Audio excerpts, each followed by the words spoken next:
Assalamualaikum semua. Ketemu lagi di vlog Diary Keluarga Paro bersama aku Indira. Aku baru 2 bulan ini pindah ke Perancis dan hari ini adalah hari yang spesial. Tanggal 11 Juli 2023 adalah hari ulang tahunku. Boleh ya aku minta kadonya buat kalian semua untuk subscribe channel ini, like, komen, dan share ke teman-teman dan juga ke sosial media yang kalian punya kalau kalian suka dengan konten hari ini. Terima kasih. Oke, hari ini aku mau bahas tentang keberuntungan. Belakangan ini aku banyak terima DM atau komen di sosial mediaku yang mengatakan bahwa aku ini beruntung. Yang jadi kepikiran buatku tuh sekarang kayak seumur hidup aku tuh nggak pernah punya konsep beruntung. Orang yang mengandalkan hidupnya pada keberuntungan menurutku adalah orang yang males, yang percaya sama ramalan, percaya sama zodiak, atau malah percaya sama dukun. Tapi ternyata ini aku salah selama ini. Yang salah tuh aku gitu. Ternyata yang percaya sama astrologi, sama zodiak, sama astrologi tuh justru aku gitu. Keyakinan ini tuh dimulai sejak aku kecil karena dimana papaku itu ternyata sangat percaya dengan yang namanya ilmu bintang. Aku lahir di tahun kerbau dengan zodiak Cancer. Jadi menurut ramalannya aku tuh bakal tumbuh menjadi kerbau yang susut, yang nasibnya nggak pernah untung. Nah dari sinilah papaku tuh selalu bilang sama aku bahwa aku harus selalu bekerja keras untuk bisa mendapatkan apa yang aku inginkan. Jadi seumur hidup ya hidupku kayak ngoyo gitu loh. Kayak kalau pengen sesuatu ya aku harus kerja keras gitu. Nggak mudah untuk mendapatkan sesuatu yang aku inginkan. Nah, balik lagi ke sosmed, mungkin followersku menganggap aku beruntung karena setelah bercerai dari mantan suami yang toksik dan KDRT, jatuh miskin, nanggung banyak utang, terus lalu bisa move on dan ketemu sama jodoh baru yang menghargai aku dan sayang sama anakku si Raja. Malah jadi satu paket, mertuaku juga dapet seorang mertua yang penyayang gitu. Maka mungkin mereka bilang aku ini ya beruntung gitu di mata netizen. Aku tuh mulai berpikir-pikir, jadi ternyata apa bener sih keberuntungan itu ada gitu? Apa memang aku tuh punya keberuntungan itu gitu? Hingga akhirnya beberapa hari yang lalu aku menemukan sebuah buku berjudul The Luck Factor. Buku ini ditulis oleh seorang profesor psikologi asal UK bernama Dr. Richard Wiseman. Beliau telah melakukan riset ke 400 orang selama 10 tahun tentang konsep keberuntungan ini. Menurut beliau, faktor luck itu memang nyata, ada gitu. Namun, keberuntungan hanya menghampiri orang-orang yang memang sudah lama mempersiapkannya.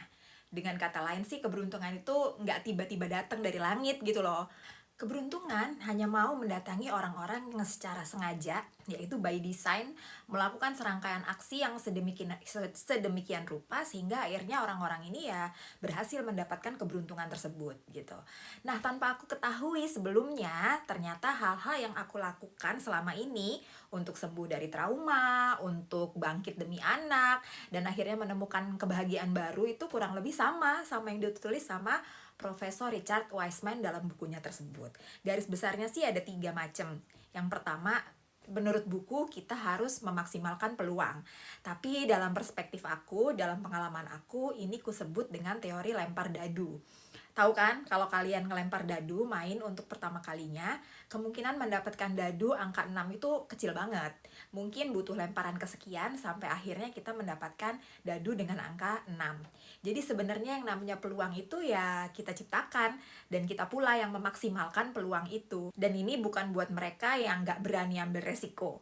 Apa-apa takut, belum mencoba udah mulai pesimis, terus selalu bilang, kayak mana ya kalau gagal, aku mah gak kayak gitu ya. Yang kayak gini akan jauh dari keberuntungan gitu. Yang kedua, unsurnya adalah mendekati sumber keberuntungan. Nah, kalau perspektif aku, ini kusebut dengan upgrade diri. Dulu pas awal cerai sih banyak utang. Aku gak lama-lama meratapi nasib, nangis-nangis garuk tembok, gak banyak ngeluh, gak banyak memaki. Aku fokus sama hal-hal positif daripada hal-hal yang negatif. Lalu cepat-cepat cari peluang seperti yang baru kita bahas di atas tadi. Terus peluang yang ada ini dimaksimalkan dengan cara upgrade diri lebih maksimal lagi. Karena dulu aku milih terjun di bisnis MLM Oriflame, banyak banget dikerjakan secara online by the way. Ya upgrade dirinya, mengupgrade skill dengan cara ilmu gimana caranya promosi lewat sosial media dengan cara yang menarik. Bagaimana caranya short storytelling supaya nggak ngebosenin. Gimana caranya bikin video voice note yang merdu suaranya. Jadi ya cara-cara aku mendekati sumber keberuntungan itu dengan membekali diri dengan skill yang mumpuni, dengan skill yang baik. Nah, yang ketiga faktornya kalau menurut buku itu adalah orang yang optimis akan lebih mudah mendapatkan keberuntungannya.